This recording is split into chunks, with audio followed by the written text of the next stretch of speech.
নমস্কাৰ স্বাগতম জনাইছোঁ অন্য এটি নতুন ভিডিঅ'ৰ মাজলৈ। আজি আমাৰ ভিডিঅ'ৰ টপিকটো হৈছে মিয়া ভাৰ্চেছ অসমীয়া।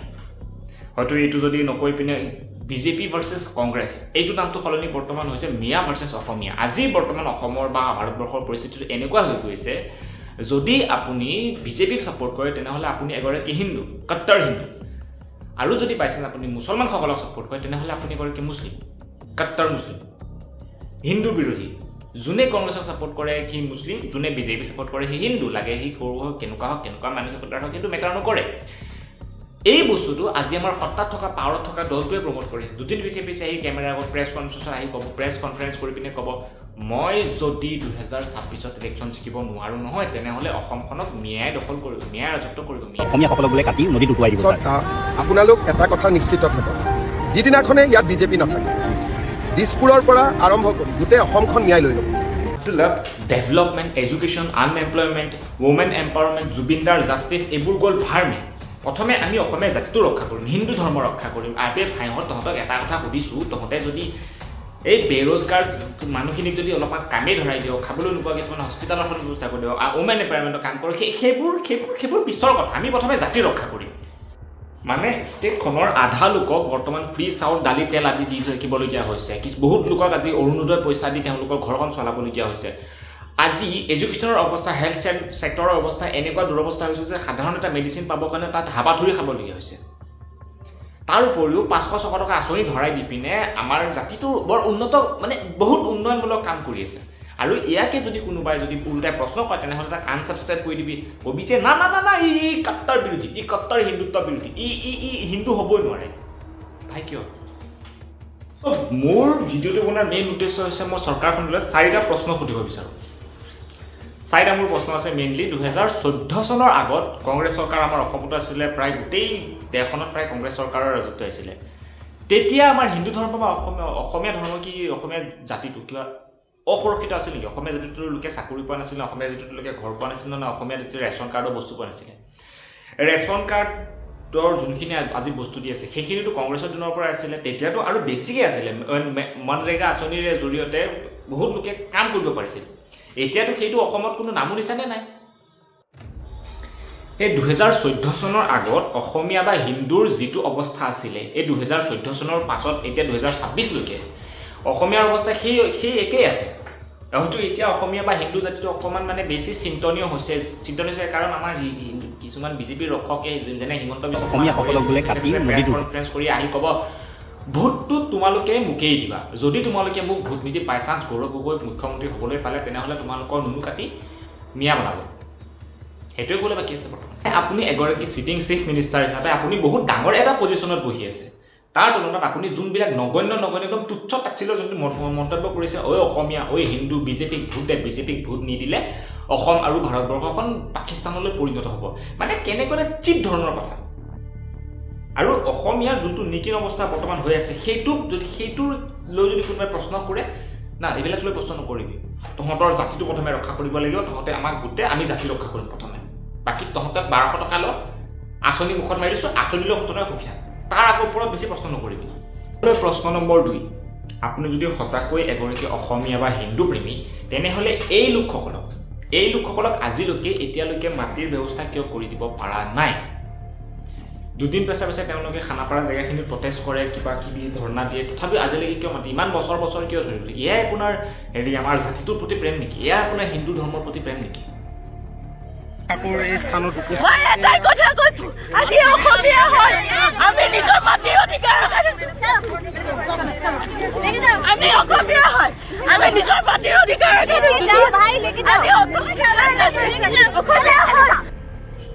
এইটোৰে 2 নম্বৰ পইণ্টটো হৈছে এই লোকসকল লিখিছে তিনিচুকীয়া, বৰপেটা, আজি বহুত জেগাত 6 শিডিউলৰ কাৰণে তেওঁলোকে প্ৰটেষ্ট কৰিছে। 2014 পৰা এতিয়ালৈকে তেওঁলোকে প্ৰটেষ্ট কৰি আছে, চবফালে আন্দোলন কৰি আছে। আৰু হিমন্ত বিশ্ব শৰ্মাই কয় যে এই আন্দোলন বিজেপিৰ বিপক্ষে নহয়, বিজেপিৰ লোকসকলেই তাত গৈ আন্দোলন কৰিছে। যেনেকৈ জুবিনদাৰ মৃত্যুৰ ক্ষেত্ৰত বিজেপিয়ে ওলাই আহি পিনে প্ৰটেষ্ট কৰিছে, ঠিক তেনেকৈ 6 শিডিউলৰ কাৰণে বিজেপিৰ এগেইনষ্টত প্ৰটেষ্ট কৰিছে।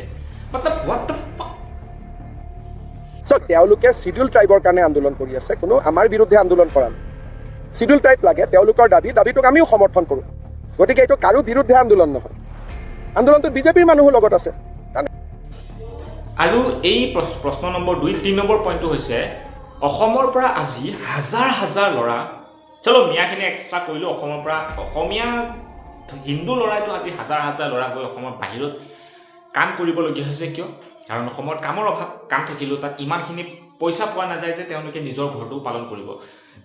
যোনবিলাক এ গ্ৰেডৰ চাকৰি কৰা ডাঙৰ ডাঙৰ অফিচৰত AC দলত বহি পিনে কাম কৰে সেইবিলাকৰ কথা কোৱা নাই। যোনবিলাক ল'ৰাই আমাৰ নিচিনা 22-23 বছৰীয়া ল'ৰাই 800-900 হাজিৰাৰ কাৰণে তেওঁলোকে বাহিৰত গৈ কাম কৰিবলৈ যায়, তেতিয়াই গ'লে তেওঁলোকে দুদিন পাছে পাছে নিউজটো যদি ৰিফ্ৰেছ কৰি চাবলৈ যাওঁ, দুদিন পিছে পিছে কোনোবা না কোনোবা ল'ৰা মৃত্যুমুখত পৰে। তাৰ কাৰণে দায়ী কোন? অসমত কামৰ কাৰণে বাহিৰত গৈ মৃত্যুমুখত পৰিলে তাৰ কাৰণে দায়ী কোন? আপোনাৰ যদি ইমানেই যদি দেশ প্ৰেম, আপুনি যদি ইমানে অসমখনক ভাল পায়, অসমৰ মানুহবিলাকক ভাল পায়, অসমৰ অসমীয়া জনসাধাৰণক ভাল পায়, তেনেহ'লে সেই অসমীয়া জনসাধাৰণৰ ইউথবোৰ বাহিৰত যে আছে তেওঁলোকে তেওঁলোকৰ কামৰ ব্যৱস্থা কিয় কৰি দিব পাৰে? জুবিন দা ঢুকোৱাৰ পাছত, মৃত্যু তদন্ত কৰাৰ পাছত হিমন্ত বিশ্ব শৰ্মা ডাঙৰীয়াই কৈছিল যে যেতিয়ালৈকে জুবিন দাক জাষ্টিচ দিব নোৱাৰোঁ তেতিয়ালৈকে আমাক ভোট দিব নালাগে, আমাৰ চৰকাৰক নাৰাখিব। আৰু চলো ঠিক ইমান দিন জাষ্টিচ পোৱা নাই, চলো জাষ্টিচ প্ৰচেছটো অকণমান দেখুৱাই দিছোঁ, চলো মানিছিলোঁ অকণমান আইনী প্ৰচেছটো এনেও শ্ল' যেতিয়া, ঠিক আছে। কিন্তু জুবিন দাৰ সমাধিস্থল আজিলৈকে সেই ধূলা বালিৰে পোত খাই কিয় গৈ আছে? যদি হিমন্ত বিশ্ব শৰ্মা ইমানেই যদি জুবিন প্ৰেমী, ইমানেই যদি জুবিন পাগল, ময়ো জুবিন আমিও জুবিন তেওঁলোকে শ্লোগান উলিয়াইছিল ৰাস্তাত, কিন্তু আজিলৈকে সেই জুবিন দাৰ সমাধিস্থল আজিলৈকে তেনেকুৱা অৱস্থাতে কিয় আছে? তাত ধূলা বালি চাফা কৰিবলৈ এজন ব্যক্তি কিয় নাই? এই জুবিন দাক লৈ মৃত্যুৰ ৰাজনীতি কৰা ব্যক্তিগৰাকীক আপুনি কি বুলি ক'ব? একৰ্ডিং টু ডেটা 2026লৈকে এতিয়ালৈকে বৰ্তমান আমাৰ অসমত 1.4 লাখ ইলিগেল ইমাইগ্ৰেশ্যন সোমাই আছে, মানে ইলিগেলি অহা লোকসকল সোমাই আছে। কিন্তু 2014 চনৰ পৰা এতিয়ালৈকে বহিৰাগত খেদিম বুলি কৈ কেইটা লোক খেদিলে? মেক্স টু মেক্স 300-350 বা 500 লোকসকলক আজিলৈকে অসম চৰকাৰ, অসমৰ বিজেপি চৰকাৰখনে বাহিৰলৈ খেদিবলৈ পাৰিছে। হয়তো 2014 চনৰ আগতে অলপমান বেছি আছিল নে বেছিকৈ খেদিছে নেকি? এয়া হৈছে আমাৰ যোনে ঢাক ঢোল কোবাই কৈছে মই আমি বিদেশী কিনিম। এটলিষ্ট 1 লাখ লোককতো খেদিব পাৰিবলৈ সমৰ্থমান হ'ল হয়। যি ধৰণে আজি ঢাক ঢোল কোবাই কৈছে আমি বিদেশী মুক্ত কৰিম, বাংলাদেশী মুক্ত কৰিম, এটলিষ্ট 50,000 লোকসকলকতো ধাক্কা মাৰি বাংলাদেশত খেদিব পাৰিলে। আৰু ইয়াতকৈ বেছি শ্বকিং কথা হৈছে 2017-18 যেতিয়া কা প্ৰটেষ্ট হৈছিলে, 2017 চনৰ কোনটো ইয়াৰত আছিলে মই ভালকৈ পাহৰিছোঁ, কা প্ৰটেষ্ট হৈছিলে, তেতিয়া অসমৰ 4জন নে 5জন ল'ৰা শ্বহীদ হৈছে। আৰু সেই শ্বহীদৰ তেজত থুৱাই পিনে অসমৰ বিজেপি চৰকাৰে 4জন লোকক ইয়াত বসতি কাৰ আন্দোলনত ইয়াত থাকিবলৈ দিছে। কিয়? এয়াই আপোনাৰ অসমৰ প্ৰতি প্ৰেম, অসমৰ জাতিৰ প্ৰতি প্ৰেম। চলো ইয়ে ঠিক পুৰণা কথা অলপ এদিন পিছত পুৰণা হ'লেও, দুদিন পিছত পুৰণা হ'লেও, বছৰ পিছত পুৰণা হ'লেও, চলো ঠিক এতিয়া তেখেতে এগৰাকী ৰাজনীতিবিদ হিচাপে, এগৰাকী অসমৰ মুখ্যমন্ত্ৰী হিচাপে তেখেতৰ মেইন ফ'কাছ ক'ত হ'ব লাগিছিলে? ডেভেলপমেণ্ট। শিক্ষা বিভাগত কেনেকৈ ডেভেলপমেণ্ট কৰিব পাৰোঁ, স্বাস্থ্য বিভাগত কেনেকৈ মানুহবিলাকক আৰু উন্নতমানৰ স্বাস্থ্য ব্যৱস্থা প্ৰদান কৰিব পাৰোঁ। কিন্তু তেখেতে বৰ্তমান ৰাজা বনি ঘূৰিছে, ৰাজা চ' কল্ড অসমীয়া জাতিৰ ৰক্ষক। আৰু এই অসমীয়া যিটো চ' কল্ড ৰক্ষকজনে কেতিয়াবা বন্দুক লৈ পিনে মুছলমানসকলক টাৰ্গেট কৰি ভিডিঅ' শ্বুট কৰা সেই তেওঁলোকে বিজেপি ফৰ আছাম পেজত আপলোড দিব। আৰু যেতিয়া সেইটো বেকলেছ কৰি কোনোবাই প্ৰশ্ন সোধে বোলে এই ভিডিঅ'টো আপুনি কিয় দিলে, এনেকুৱা ভাল কথা নহয়, সেইটোৱে ক'ব না এইটো মোৰ কনচাৰ্ণত আপলোড দিয়া ভিডিঅ' নহয়, মানে নিজেই ডিনাই কৰি দিছে, নিজৰ অফিচিয়েল প'জত, নিজৰ বাপেকৰ প'জত দি পিনে সেই ভিডিঅ'টো আপলোড কৰিছে আৰু নিজেই ডিনাই কৰিছে না। Very visibly minority community people are saying, is that necessary?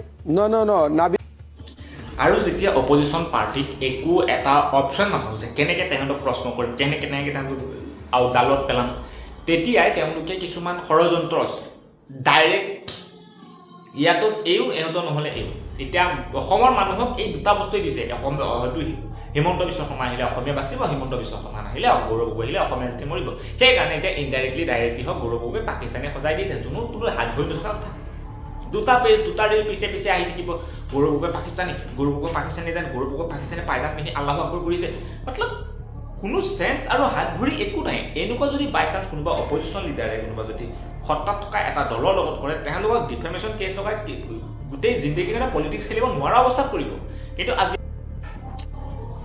আমাৰ হিমন্ত বিশ্ব শৰ্মা ডাঙৰীয়াই প্ৰতি মাহে আমাৰ গৃহিণীসকলক 1200 টকাকৈ দি আছে যোনবিলাকৰ ইনকাম চ'ৰ্চ নাই কিন্তু এইখন কি অৰুণোদয় ল'বলৈ আইফোন লৈ আহিছে স্কিমা কা ভজৰা মতলব আপোনালোকে অৰুণোদয় যে আঁচনিখন দিয়ে মানে কিহৰ ভিত্তিত দিয়ে অৰুণোদয় আঁচনিখন কিহৰ ভিত্তিত অৰুণোদয় আঁচনি হওক বা চৰকাৰী যিকোনো ধৰণে আঁচনি নহওক কিয় সেই আঁচনিসকল কেৱল দুখীয়া দৰিদ্ৰ শ্ৰেণীৰ লোকসকলকহে সেই আঁচনিসকল দিব লাগে কিন্তু এই মানুহগৰাকী কিহৰ ভিত্তিত মানে মেইন সমস্যাটো কি জানেনে আজি পলিটিক্সৰ ধান্দাত আমাৰ ৰাজনীতিবিদ ডাঙৰ ডাঙৰ বৰ্বৰ চাহাবসকলে হিন্দু আৰু মুছলমানসকলৰ মাজত যোনটো এটা ডিভাইড সৃষ্টি কৰি আছে যোনটো এটা আমাৰ অসমৰ জাতিটো গোটেই হোল জাতিটোৰ মাজত এটা যোনটো ইউনিটি আছে এইটো যোনটো ব্ৰেকডাউন কৰি আছে এইটো হৈছে আচল প্ৰব্লেম তেওঁলোকে নিজৰ চুক্তিখন ৰক্ষা কৰিবলৈ কাৰণে এইবিলাক কৰোঁতে একদম মানে চিপ হাৰকাত বুলি ক'ব পাৰি আৰু হিমন্ত বিশ্ব শৰ্মা ডাঙৰীয়াৰ কথা কিছুমানে ইমানেই বৰ বেয়াকৈ ৰাখিবলৈ গৈ পিনে কিছুমানে এনেকুৱা ধৰণৰ কাণ্ড কৰে মই তেওঁলোকক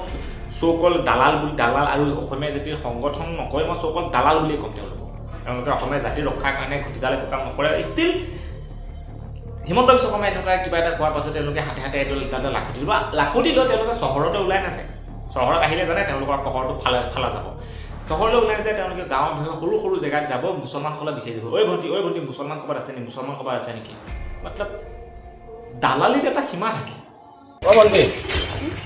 ইয়াত মিয়া মানুহ আছে নে মতলব এই আমাৰ অসমীয়া জাতিৰ চৌকল্ড দালালবিলাকৰ হিমন্ত বিশ্ব শৰ্মাৰ অবৈধ মাটি 4,000 বিঘা যে আছে তাৰ ওপৰত কেতিয়াও প্ৰশ্ন নকৰে অসমত 4,000তকৈ অধিক স্কুল বন্ধ হ'ল বৰ্তমানলৈকে তাৰ ওপৰত কেতিয়াও প্ৰশ্ন নকৰে অসমত শিক্ষা ব্যৱস্থা ইমানেই মানে গেয়া গুজৰা গোটেই ভাৰতবৰ্ষত অসমৰ ড্ৰপ আউটৰ ৰেট চবতকৈ হাই তাৰ ওপৰতো কেতিয়াও প্ৰশ্ন নকৰে অসমৰ স্বাস্থ্য খণ্ডৰ অৱস্থা ইমানেই নিকিন যে সৰু এটা বেমাৰ হ'লে আপুনি গভৰ্ণমেণ্ট হস্পিটেলত সেই ফেচিলিটি নাপায় ডাইৰেক্ট প্ৰাইভেট হস্পিটেলত আপোনাক ৰেফাৰ কৰিব তাৰ ওপৰতো কেতিয়াও প্ৰশ্ন নকৰে আজি আনএমপ্লয়মেণ্ট ৰেট আকাশ চুবলৈ গৈ আছে তাৰ ওপৰত কেতিয়াও প্ৰশ্ন নকৰে অসমৰ ল'ৰা বাহিৰত গৈ মৰি আছে তাৰ ওপৰতো কেতিয়াও প্ৰশ্ন নকৰে এওঁলোকে কেৱল খালি জাতি ৰক্ষা কৰিব আৰু উন লোগों से तो ज्यादा तेजस्वी लोग वो है যোনসকলে এই ভিডিঅ'বিলাকৰ কমেণ্টত ৱাহ মাই ডগছ বহুত ভাল কাম কৰিছে তালি আপোনালোকে এৱাৰ্ড ডিজাৰ্ভ কৰে আপোনালোকে গিনিজ বুক অফ ৱৰ্ল্ড ৰেকৰ্ডৰ জাতি ৰক্ষাৰ কাৰণে আপোনালোকে নাম দৰ্জ কৰিব পাৰে মানে কি বুলি ক'ম আচৰিত কমেণ্ট ছেকশ্যনবিলাক দেখিলে আৰু আচৰিত লাগে সেইবিলাক ভিডিঅ' বনোৱাটোত আচৰিত হৈ কমেণ্ট ছেকশ্যন দেখিলে আৰু আচৰিত লাগে একো ক'বলৈ নাই আৰু guys so' that is it today for guys যদি ভিডিঅ'টো ভাল লাগিছে লাইক কমেণ্ট শ্বেয়াৰ ছাবস্ক্ৰাইব কৰি পিনে ইমানেই আৰু শেষলৈ মই আপোনালোকক এটাই হাত জোৰ কৰি অনুৰোধ কৰিছোঁ আমাৰ যোনটো হিন্দু আৰু মুছলমান জাতিসকল আছে তাৰ মাজত ডিভাইড নানিব আমি প্ৰত্যেকটো জাতি জনগোষ্ঠী নিজৰ ধৰ্মীয় ৰীতি নিবাসেৰে আমি প্ৰত্যেকটো ধৰ্মই ইউনিক মুছলমানসকলক আল্লাক মানে আমি হিন্দুসকলে প্ৰত্যেকটো ভগৱানক মানো গতিকে যোনে জোৰ যেনেকৈ ইচ্ছা থাকিব দিয়ক আমি মিলি পিনে সকলোৱে মিলি পিনে আমি ডেভেলপ কৰিব লাগিব আমি অকলে নোৱাৰোঁ আমি অকল অসমীয়াখিনি অসমখন আগুৱাই নিব নোৱাৰোঁ মুছলমানসকলৰ সহায়ো লাগিব বা মুছলমানসকলে অকলে নোৱাৰে আমাৰো সহায় লাগিব চ' উই আৰ ব্ৰাদাৰ্ছ